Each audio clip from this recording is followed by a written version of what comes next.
ლაილაი წარმოგიდგენთ პროგრამას ინფორმატორი.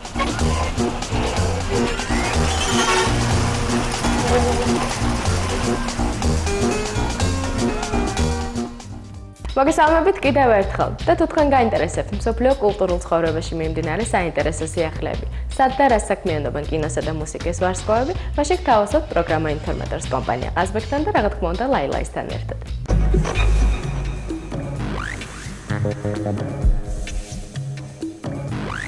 როგორც იცით, ანსამბლი ივერია მოსკოვში საგასტროლოდ იმყოფებოდა, სადაც რუსი მაყურებლის წინაშე მათ წარადგინეს სპექტაკლი „ფიროსმანი“. როგორც ინფორმატორისთვის გახდა ცნობილი, სპექტაკლმა სრული ანშლაგითა და დიდი წარმატებით ჩაიარა. მართლა ძალიან დიდი წარმატება იყო. უბრალოდ წარმატება ამას არ ეთქმის, დღეს ბევრი იბრალეს შეიძლება გრანდიოზულ გამარჯვებას, მაგრამ თუ რაიმე შეიძლება ტრიუმფალური გამარჯვება ეწოდოს, ეს მართლაც „ფიროსმანის“ გასტროლებთან დაკავშირებით შეიძლება ითქვას.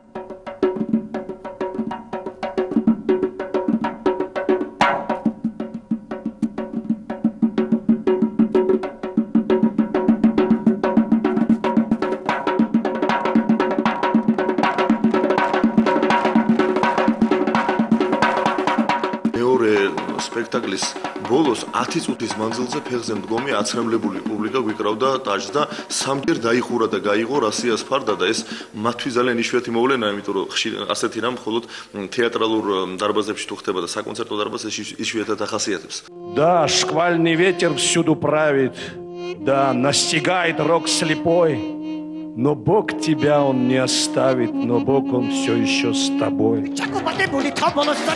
Актрисату медокрис чон. Забитоли нахе. Стадиваро гаида. Доли нахе, доли забитоли нахе, доли нахе.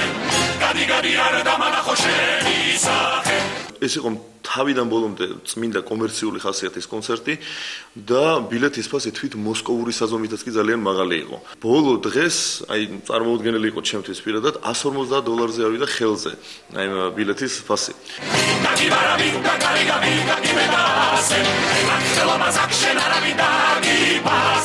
არ დარჩენილა არც ერთი ცენტრალური არხი სატელევიზიო, რომელსაც არათუ არ გაეშუქებინოს, არამედ აი ერთხმად აღმატებით ხარისხში არ შეეფასებინოს ფიროსმანი. ეს იყო NTV, ORT, TVC, RTR, კანალ კულტურა.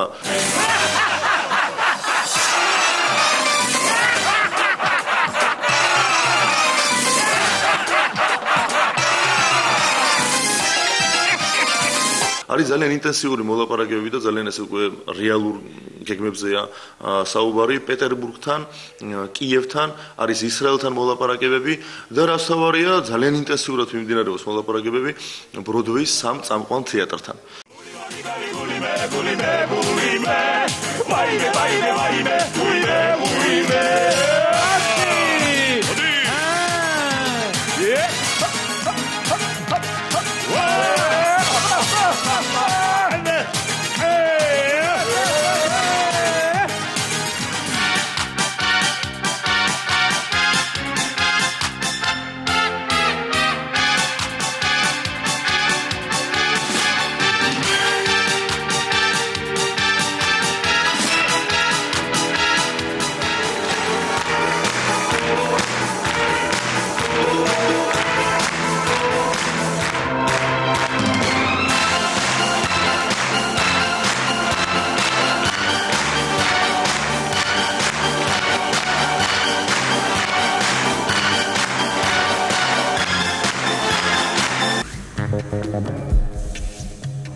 კინოთეატრი რუსთაველი ნამდვილად ანაპირებს ქართულ კინოს მოყვარულებს კარგი და საინტერესო ფილმებით.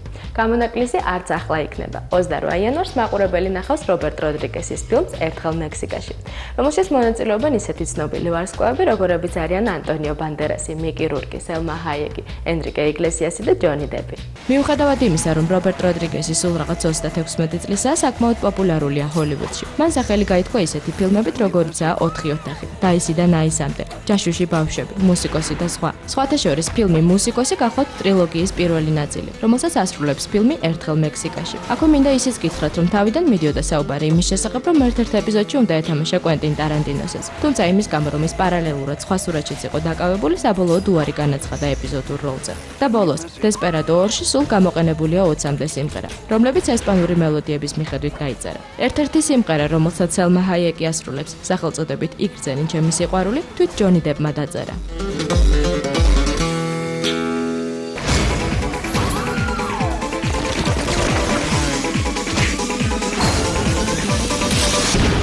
Once upon a time in Mexico. Are you still standing? Still. სასტუმრო საქართველოში ელდარ ბიძინაშვილის ექსკლუზიური კამრების ჩვენება მოეწყო. წარმოდგენილი იყო სულ 200-მდე ტყავის კამარი, რომლებიც ნატურალური ბეწვით გახდათ გაწყობილი. ვნახოთ სიუჟეტი. ორიგინალია, ექსკლუზიურია, ყველა არ მეორდება დიზაინით, ფორმით და არც ერთი არანაირად არ მეორდება, ანუ ერთ ადამიანს რო შეიძენს, ექნება მხოლოდ ერთი კამარი.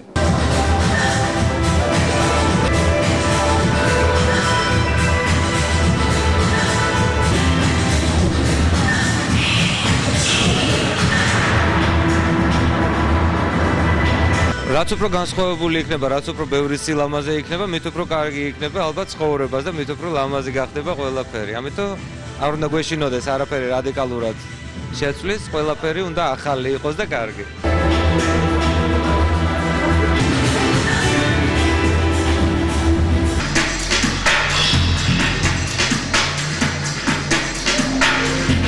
მართლაც ლამაზი საღამოა. არაჩვეულებრივი კამრებია და ლამაზი გოგონებიც საშუალებით შეგვიძლია ეს ყველაფერი ვიხილოთ და